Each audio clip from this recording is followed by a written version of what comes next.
Boa noite a todos e todas. Olha a notícia de última hora que chegou aqui. Nós estamos com uma manutenção no site, né? Mas eu não poderia deixar de trazer aqui para vocês a informação que acabou de chegar do vice-governador Laurez Moreira, que a Justiça reconhece direitos de Laurez Moreira e determina restabelecimento da estrutura da vice-governadoria. Olha só o que está dizendo. A Justiça do Tocantins determinou o restabelecimento integral em 10 dias da estrutura administrativa da vice-governadoria do Estado, após a ação movida pelo vice-governador Laurez Moreira, que segundo ele, segundo o vice-governador, ele teve os seus direitos violados pelo governador Wanderlei Barbosa. Segundo a decisão, né, desta quinta-feira, o magistrado entendeu que há indícios de violação aos princípios constitucionais da impessoalidade e da moralidade administrativa, além de possível desvio de finalidade. O juiz também apontou possível inconstitucionalidade na extinção da estrutura por meio de medida provisória, né? O governador Laurez está dizendo aqui que ele passou a sofrer isolamento administrativo logo após o primeiro ano da atual gestão, por não concordar com os rumos adotados pelo governador. E o material distribuído pelo Laurez traz uma declaração dele. Na declaração, o Laurez diz o seguinte, olha, abre aspas: sempre mantive uma postura de respeito às instituições e de compromisso com o povo do Tocantins. Não aceitei participar de práticas com as quais não concordam e sempre aprendi que política se faz para ajudar a população e não para benefício próprio. Fecha aspas, tá bom? Na decisão, o magistrado Rony Clay Alves de Moraes, da primeira vara da Fazenda e Registros Públicos de Palmas, suspendeu os efeitos da Lei Estadual 4.990/2026, no trecho que extinguiu a estrutura administrativa de apoio à vice-governadoria e determinou que o Estado restabeleça em 10 dias toda a estrutura existente antes da edição da medida provisória número 26. E vamos ver aqui, eu vou mostrar para vocês aqui a decisão, né? E aqui a decisão ela traz deixa eu ver aqui, ela traz aqui traz os elementos, o que foi extinto. Olha só que interessante, o vice-governador Laurez Moreira, ele diz o seguinte, que, olha só, antes de assumir interinamente a chefia do Poder Executivo Estadual, em agosto, até agosto do ano passado, e está se referindo àquele período que depois ele assumiu interinamente, com o afastamento do governador Wanderlei Barbosa pelo Superior Tribunal de Justiça. Olha o que ele diz aqui, ó. A estrutura administrativa de apoio do gabinete do vice contava com 15 cargos administrativos, equipe de segurança composta por 7 militares, bem como veículos oficiais adequados ao deslocamento institucional e à escolta.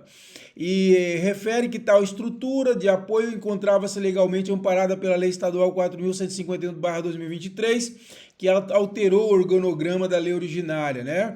Olha só, informa que o governador do estado foi afastado judicialmente, nós já vimos isso aqui, e após o retorno do titular no dia 5 de dezembro de 2025, o autor reassumiu a função de vice-governador, no caso ele, Laurez, ocasião em que afirma que teriam sido iniciadas medidas administrativas voltadas ao esvaziamento do seu gabinete. É isso que está dizendo aí o Laurez, tá? E aponta a supressão de veículos oficiais, redução de sua equipe de segurança, o corte do cartão corporativo destinado ao abastecimento e, por fim, a remoção física do seu gabinete das dependências do Palácio Araguaia, sede do governo do estado, promovido em 14 de janeiro de 2026. Nós repercutimos bastante sobre isso na coluna do CT, né?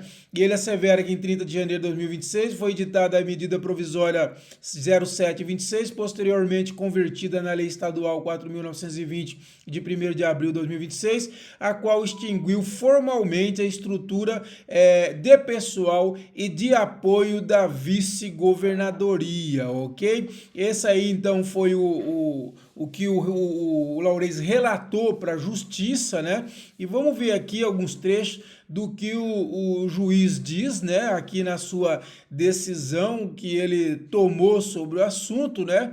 E ele fala o seguinte, vamos ver aqui.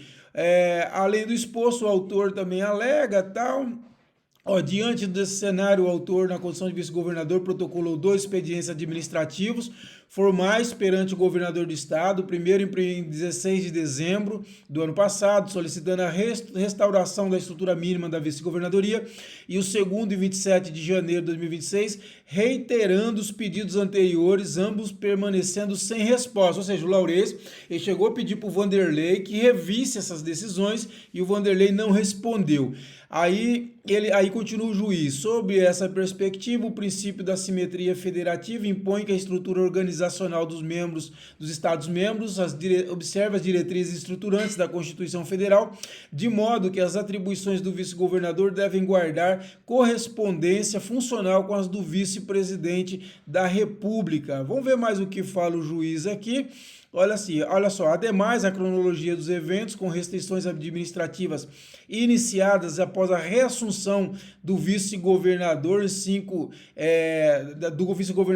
dia 5 de dezembro de 2026, seguida da remoção do gabinete físico em 14 de janeiro e da edição da medida provisória de 30 de janeiro, enfraquece, olha o que diz o juiz, enfraquecem a presunção de que se trate de mera reorganização administrativa voltada à eficiência orçamentária.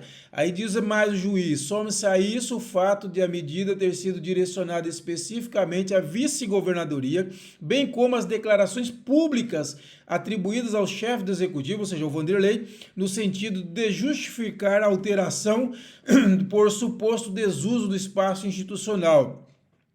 E aí, então, olha só, de start, entendo em exame inicial que a supressão dos meios administrativos de atuação do vice-governador pode caracterizar esvaziamento institucional do cargo com possível desequilíbrio constitucional previsto na Constituição Federal, beleza? E ele diz mais aqui, ó, a redução da equipe de segurança de 7 militares para apenas 2 compromete a integridade física e a logística de escolta institucional do vice-governador, afetando o regular funcionamento do cargo. E ressalta-se ainda a reversibilidade da medida nos termos do artigo 300, parágrafo 3º do Código do Processo Civil, uma vez que eventual restauração provisória da estrutura administrativa pode ser desfeita sem prejuízo irreparável às partes, né? Então, ante o exposto, defiro o pedido de tutela de urgência para o fim de suspender provisoriamente os efeitos da lei estadual de 1º de abril, etc. e tal, e determina aí ao Estado do Tocantins que no prazo improrrogável de 10 dias restabeleça integralmente a estrutura administrativa, física e de pessoal e de apoio logístico do vice-governador nos moldes vigentes antes da edição da medida provisória no 0726, olha o que ele coloca aqui, ó. Ele determina, olha só o que inclui. Então vai ter que voltar o gabinete para o Palácio Araguaia com estrutura física e de comunicações adequada para o exercício do cargo, os cargos comissionados de assessoria administrativa e de gabinete, equipe de segurança pessoal em contingente compatível com o anteriormente existente, veículos oficiais em número e especificações equivalentes ao anteriormente disponibilizados e o acesso ao cartão corporativo para custeio de despesas institucionais, incluindo abastecimento e manutenção. Para caso de descumprimento injustificável de quaisquer das determinações acima descritas, fixo multa diária no valor de R$5.000, limitada ao patamar global de R$100.000. Está aí, então, a decisão do juiz Dr. Rony Clay, restabelecendo a estrutura física de pessoal e também até o cartão corporativo do vice-governador Laurez Moreira. Na edição desta sexta-feira, na coluna do CT, vocês vão ver a informação completa e a decisão, a íntegra dessa decisão, tá bom? Um abraço a todos e todas.